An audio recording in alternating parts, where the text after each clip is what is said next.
Ngomongin soal makanan, apakah kalian pernah makan makanan yang berasal dari dunia lain? Makanan yang memang bukan dari dunia kita. Kali ini gue bakal nyeritain kisah tersebut. Selamat malam, selamat siang, atau selamat pagi. Apa kabar kalian semua? Berjumpa lagi dengan gue Dito di channel Mahasiswa Siluman.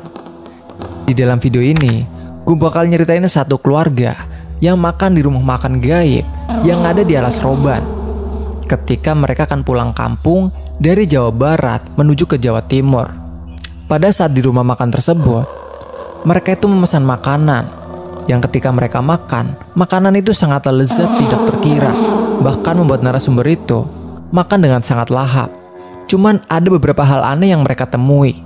Anak-anak mereka tidak mau makan di rumah makan tersebut dan malah menangis. Dan menurut penuturan si anak ini melihat banyak orang telanjang yang sedang makan. Namun yang dimakan itu adalah bagian-bagian tubuh manusia, seperti kuping, tangan, dan lain-lain. Ngeri ya. Jadi gimana cerita lengkapnya? Kita langsung aja ke cerita ya. Tapi sebelum itu, jangan lupa untuk like, share, dan subscribe ya channel ini, supaya kita lebih semangat untuk membuat konten-konten berikutnya, agar kalian bisa mendapatkan cerita-cerita terbaru dari kami. Seperti biasa, siapkan tempat dan posisi yang nyaman, siapkan cemilan dan makanan, dan selamat mendengarkan.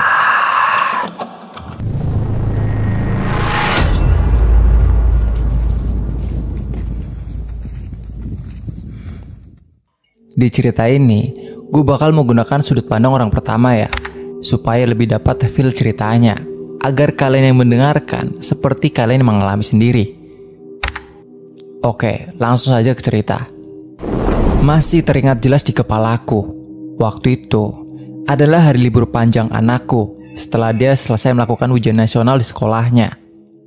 Aku yang memang sudah lama tidak berjumpa dengan ibuku, waktu itu hendak mengajak suamiku untuk mengunjungi orang tuaku yang ada di Jawa Timur.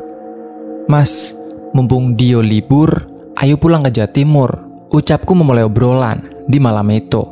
Mau kapan? Ucap suamiku singkat. Ya, kamu bisanya kapan? Aku kangen banget sama ibu.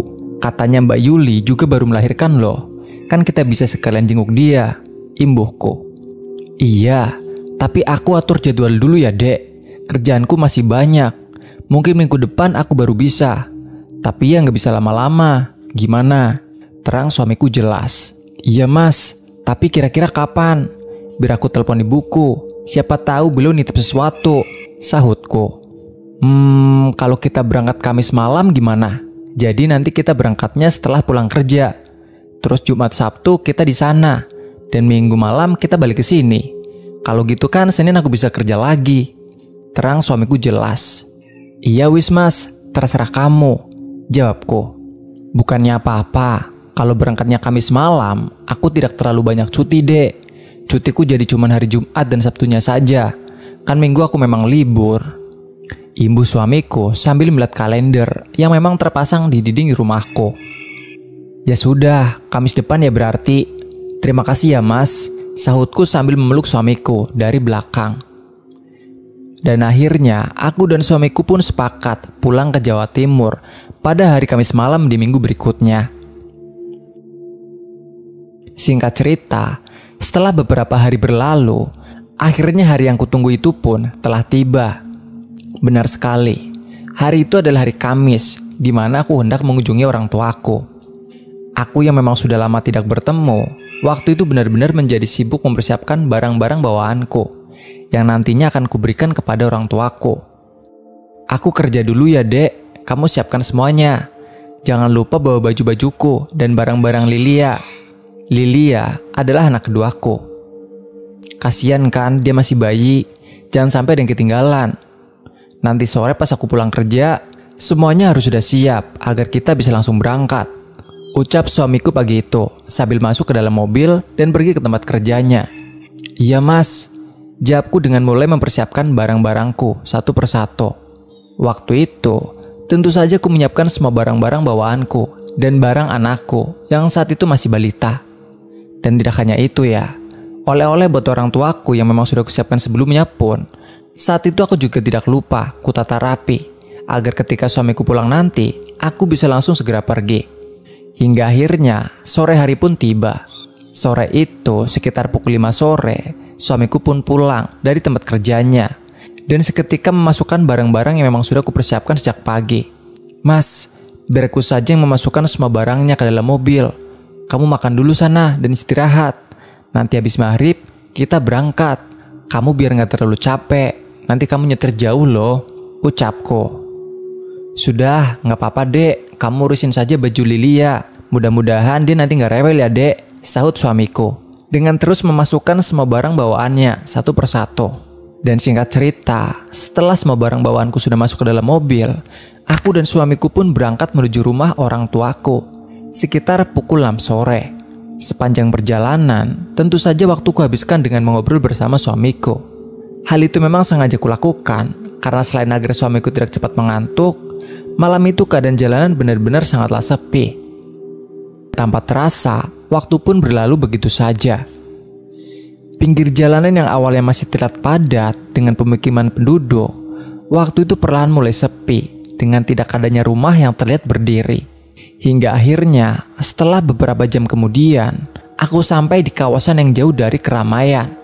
Malam itu, waktu di ponselku sudah menunjukkan pukul 1 dini hari. Keadaan jalanan yang sepi, ditambah dengan tidak ada satupun lampu yang terlihat menerangi, membuat suasana saat itu rasanya tidak akan pernah bisa kulupakan hingga saat ini. "Mas, hati-hati ya," ucapku sambil melihat ke arah kanan dan kiri, yang di situ yang kulihat hanyalah pepohonan rimbun yang berjejer dengan rapi. Namun untungnya setelah beberapa saat berjalan, malam itu aku tiba-tiba melihat dari kejauhan ada sebuah cahaya kuning kecil yang ketika kamu semakin mendekatinya, ternyata sumber lampu redup tersebut adalah sebuah rumah makan yang sepertinya satu-satunya rumah makan yang ada di kawasan hutan tersebut. Mengetahui hal itu, suamiku yang sebelumnya hanya diam, malam itu tiba-tiba mengajakku untuk mampir ke rumah makan tersebut. Karena aku pun tahu, suamiku sejak pulang kerja tadi masih belum makan sama sekali. "Kita makan dulu ya dek, aku lapar nih," ucap suamiku tiba-tiba dan mulai meminggirkan mobilnya dan berhenti tepat di depan rumah makan tersebut. Dan setelah mobil berhenti di depan rumah makan tersebut, akhirnya aku dan keluargaku pun turun dari kendaraan dan mulai melangkahkan kaki masuk ke dalam rumah makan, yang waktu itu memang ada beberapa pembeli yang terlihat duduk di kursi yang telah disediakan. Namun anehnya, waktu itu aku memang sempat sedikit bertanya-tanya, karena meskipun banyak pembeli, tetapi aku sama sekali tidak melihat adanya kendaraan yang terparkir di depan rumah makan tersebut, selain kendaraan milikku. Padahal nyatanya, perlu kalian tahu, rumah makan tersebut berada di tengah-tengah hutan yang letaknya lumayan jauh dari pemukiman. Semua pembeli ini kesini naik apa ya? Kok nggak ada motor atau mobil sih? Yang ada cuma mobilku. Masa mereka kesini jalan kaki? Kan di sini nggak ada rumah, pikirku dalam hati, sambil berjalan masuk ke dalam rumah makan tersebut. Namun anehnya, belum selesai aku memikirkan semua itu, tiba-tiba aku dikagetkan dengan anak pertamaku yang saat itu tiba-tiba menarik bajuku. Ma, ada apa nak?" Sautku sambil menoleh ke arah anakku yang saat itu berdiri tepat di sampingku. "Aku gak mau makan," ucap Dio. Mendengar hal itu, tentu saja aku pun seketika terkejut dan sedikit emosi ya, karena waktu itu aku pun tahu jika Dio juga masih belum makan sejak dari tadi. "Loh, kok gak mau? Sudah, kamu harus makan. Soalnya nanti gak ada rumah makan lagi. Rumah nenek masih jauh. Jangan bandel," ucapku sambil sesekali menoleh ke arah suamiku yang saat itu masih terlihat sibuk memilih menu makanannya yang memang sudah disiapkan. "Kamu makan apa dek?" ucap suamiku. "Ayam goreng aja mas." "Oh ya nih, si Dio katanya gak mau makan," imbuhku. Mendengar ucapanku, suamiku yang sebelumnya sibuk memilih menu makanan pun waktu itu tiba-tiba berjalan menghampiri Dio dan mencoba membujuk Dio agar dia mau makan di tempat tersebut. "Dio, kalau kamu gak makan, besok kamu pasti sakit. Kalau sakit, kamu gak bisa main sama Yuna. Katanya mau main sama Yuna. Kalau kamu makan, besok papa belikan mainan di rumah nenek," rayu suamiku. Namun anehnya, bukannya menurut, malam itu anakku malah terlihat diam sambil sama sekali tidak menjawab perkataan dari suamiku. Kok tumben dia jadi pendiam? Kan biasanya dia rewel dan suka banget ngomong, pikirku dalam hati. Kamu kenapa sih nak? Sahutku. Dan lagi-lagi, bukannya menjawab, dia malah terlihat diam sambil berlindung di belakang tubuhku dengan tangannya yang juga meremas serok panjangku. Mau makan apa? Ucap ibu-ibu tua pemilik rumah makan tersebut di sela-sela aku dan suamiku yang masih terus membujuk Dio. Anu bu, ayam goreng 2 porsi dan teh hangatnya 2. Oh iya, nambah 1 porsi lagi ayamnya ya, tapi dibungkus saja. Sepertinya anak saya lagi gak mau makan, terang suamiku sambil mendekati ibu tua pemilik rumah warung tersebut. Dan anehnya, bukannya melayani dengan penuh ramah, waktu itu ibu-ibu tua pemilik rumah makan tersebut malah terlihat datar dengan tidak sekalipun tersenyum terhadapku. Pemilik rumah makan tersebut seorang ibu-ibu tua. Kalau saya taksir, beliau berusia 60 tahunan. Kulitnya sawo matang dengan keriput yang terdapat di seluruh wajahnya. Dan tidak hanya itu, wajah ibu-ibu tersebut benar-benar datar dan dingin. Tapi setelah aku ingat lagi, semua pembeli di rumah makan tersebut juga terlihat datar dan tidak sekalipun mengeluarkan kata-kata. Semuanya terlihat sibuk makan makanannya sendiri, dengan sesekali melihat ke arah bayiku yang saat itu masih tertidur lelap di gendonganku. Dan singkat cerita, setelah pesanan sudah kami ucapkan, akhirnya aku dan suamiku pun duduk di sebelah satu kursi yang memang telah disediakan. Waktu itu, sembari menunggu pesananku selesai dibuatkan, tentu saja aku pun sesekali kembali melihat ke arah pembeli lain. Yang malam itu, semua pembeli tersebut benar-benar terlihat sangatlah aneh. Jadi jangankan tertawa, berbicara saja, waktu itu tidak ada yang terlihat. Hingga akhirnya, meskipun keadaan rumah makan tergolong ramai, akan tetapi rasanya benar-benar terasa sepi, dengan tidak ada satupun orang yang terdengar mengeluarkan kata-kata untuk berbicara. Yang terdengar waktu itu hanya suara jangkrik ditambah dengan suara kipas angin yang terdengar terus-terusan berputar. Mengetahui hal itu, aku pun perlahan menarik baju suamiku sambil sedikit berbisik jika keadaan di dalam rumah makan tersebut sangatlah mencurigakan. Mas, rumah makan ini kok aneh ya? Semuanya pada diem, bisikku. Aneh gimana? Ya gitu dek, semua pada diem kan ini sudah malam. Mungkin mereka udah ngantuk, jawab suamiku pelan. Dan setelah mendengar penuturan suamiku, aku pun akhirnya diam dengan mulai kembali menyelimuti bayiku yang waktu itu masih dalam keadaan tertidur lelap. Namun anehnya, belum selesai aku menyelimuti bayiku, tiba-tiba aku dikagetkan dengan suara suamiku yang terlihat terkejut sambil memandangi ponselnya. Loh dek, masih ini sudah jam 5 pagi sih? Ucap suamiku sambil menunjuk ponselnya ke arahku. Hah? Yang bener, sahutku sambil ikut membuka ponselku. Dan setelah ponselku hidupkan, malam itu aku benar-benar sangat terkejut. Karena malam itu, waktu di ponselku benar-benar sudah menunjukkan pukul 5 pagi. Kok udah jam 5 pagi sih? Perasaan tadi masuk rumah makan ini masih tengah malam deh. Ucapku sambil terus mengotak-atik ponselku. Namun anehnya, belum selesai aku kebingungan dengan semua itu, tiba-tiba ibu pemilik warung itu pun datang menghampiriku dengan membawa makanan yang memang sudah lama kami tunggu-tunggu. Makasih ya bu, ucapku pelan. Dan lagi-lagi, waktu itu, ibu pemilik rumah warung tersebut hanya diam dengan tidak sekalipun menjawab ucapanku. Mengerti hal itu, aku pun mencoba tidak lagi memperdulikannya dan mulai mengajak suamiku untuk memakan makanan yang ada. Udah mas, jangan dipikirin dulu. Mungkin jam di ponselnya yang konslet.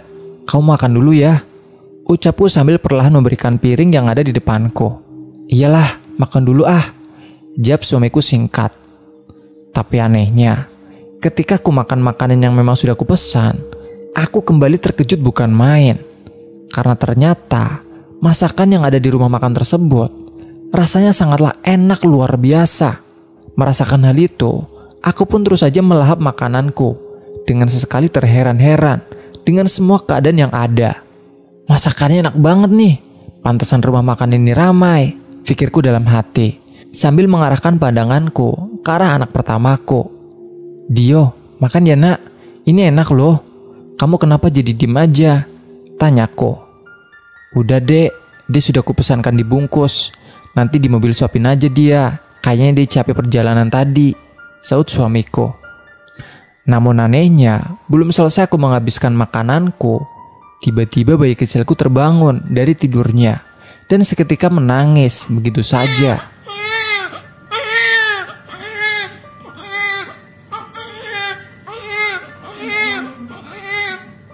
Dan tidak hanya itu, tangisan bayiku waktu itu juga tiba-tiba histeris dengan aku yang sama sekali tidak tahu apa penyebabnya. Mengetahui hal itu, tentu saja aku pun seketika menenangkannya, walaupun sebisanya, sambil berdiri dan mulai menggoyang-goyangkan tubuhnya. Hingga akhirnya, setelah mengetahui semua itu, suamiku pun terlihat mempercepat memakan makanannya dan mulai mengambil bayiku dan digendongnya. "Sudah sini, biar aku aja yang nenangin. Kamu selesain dulu makannya, biar aku bawa Lilia keluar dulu, biar ku tenangkan di mobil saja. Di sini takutnya ganggu orang lain," ucap suamiku dengan seketika berdiri dan keluar dari rumah makan tersebut sambil menggendong bayiku.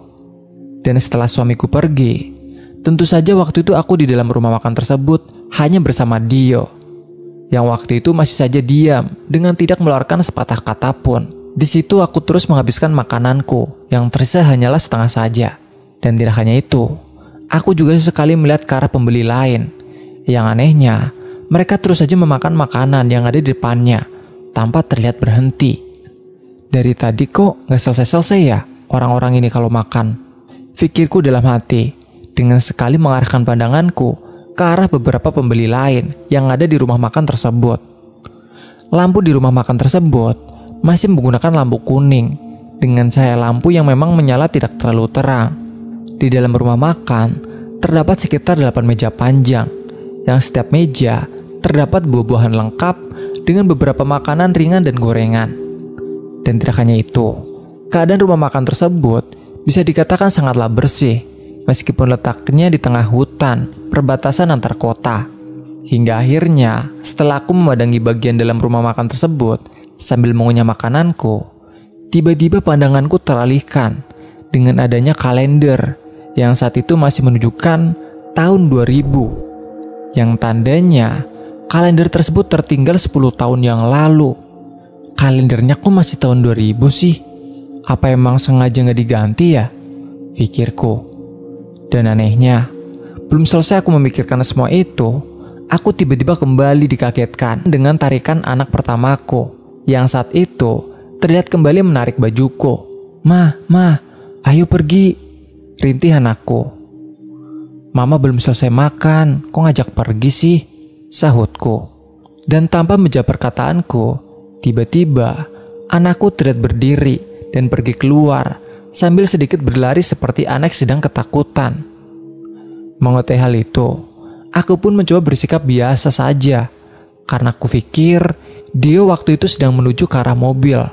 Yang ku tahu, di situ masih ada suamiku yang sedang menenangkan bayi kecilku. Dan singkat cerita, setelah aku selesai menghabiskan semua makananku, aku pun seketika menuju ke arah kasir rumah makan tersebut, sambil kembali melihat ke arah beberapa pembeli lain yang masih saja terus memakan makanannya.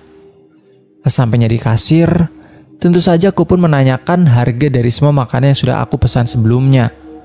"Berapa semuanya, Bu?" "Lalapan ayamnya 3 ya, Bu. 2 dimakan di sini dan 1 dibungkus. Minumannya 2, dan kerupuknya saya tadi ambil 5 biji," ucapku jelas. "Harganya semuanya 15.000, ucap ibu-ibu tersebut singkat, sambil menyerahkan bungkusan ayam goreng yang sudah kupesan sebelumnya. "Hah? 15.000? Apa nggak salah, Bu? Kok murah banget?" sahutku heran. Namun anehnya, bukannya menjawab, ibu-ibu tua tersebut terlihat hanya diam dengan terus menatap wajahku. Dan karena aku rasa ibu-ibu tua tersebut terlihat sangat serius, akhirnya tanpa banyak tanya lagi, aku pun langsung membayarnya dan langsung berjalan pergi meninggalkan rumah makan tersebut. Waduh, kok aneh banget sih rumah makan ini? Pikirku dalam hati sambil terus melangkah keluar. Dan sesampainya aku di luar rumah makan tersebut, aku pun seketika menghampiri suamiku yang saat itu masih berusaha menenangkan bayiku yang masih saja menangis terseduh-seduh. "Lilia, kok tumben ya dek?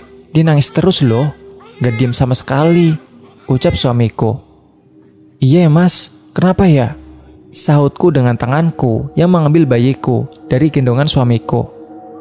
Namun anehnya, belum selesai aku kebingungan dengan keadaan bayiku, Dio yang sebelumnya hanya diam, waktu itu tiba-tiba menangis terseduh-seduh sembari mengajak aku dan suamiku untuk segera pergi dari tempat tersebut. "Ma, Pa, ayo pergi," ucap Dio mengagetkanku. "Kenapa kamu kok nangis? Kamu sudah besar loh, sudah kelas 6 SD, kok masih nangis?" sahut suamiku. "Ayo pergi ma, cepetan, aku takut," rintih Dio. Dan karena kami rasa malam itu anakku sedang melihat sesuatu, akhirnya suamiku pun bergegas menjalankan mobilnya, dan kami pun pergi meninggalkan rumah makan tersebut. Sepanjang perjalanan, setelah dari rumah makan tersebut, bukannya diam, bayiku benar-benar seolah tidak bisa berhenti menangis. Dan tidak hanya itu ya, dia yang biasanya jarang sekali menangis, waktu itu tiba-tiba juga ikut menangis histeris. Mengetahui hal itu, tentu saja aku dan suamiku pun kebingungan dan mulai cemas dengan keadaan yang ada, dan sudah semakin mengkhawatirkan itu. "Bagaimana kalau kita cari rumah sakit aja, sebentar? Kita periksakan anak kita mas, aku takut mereka kenapa-napa," ucapku. "Ya wis, sepertinya bentar lagi pagi. Nanti kalau sudah pagi kita cari rumah sakit." "Ini jam berapa ya dek?" sahut suamiku. Namun anehnya, ketika aku membuka ponselku untuk melihat waktu, malam itu aku kembali terkejut bukan main. Karena pada saat itu, jam di ponselku masih menunjukkan pukul 1:30 dini hari. Padahal nyatanya, aku masih ingat dengan sangat jelas ketika aku masih di rumah makan tadi. Jam ponsel sudah menunjukkan pukul 5 pagi. "Kok masih jam 1:30 dini hari sih mas?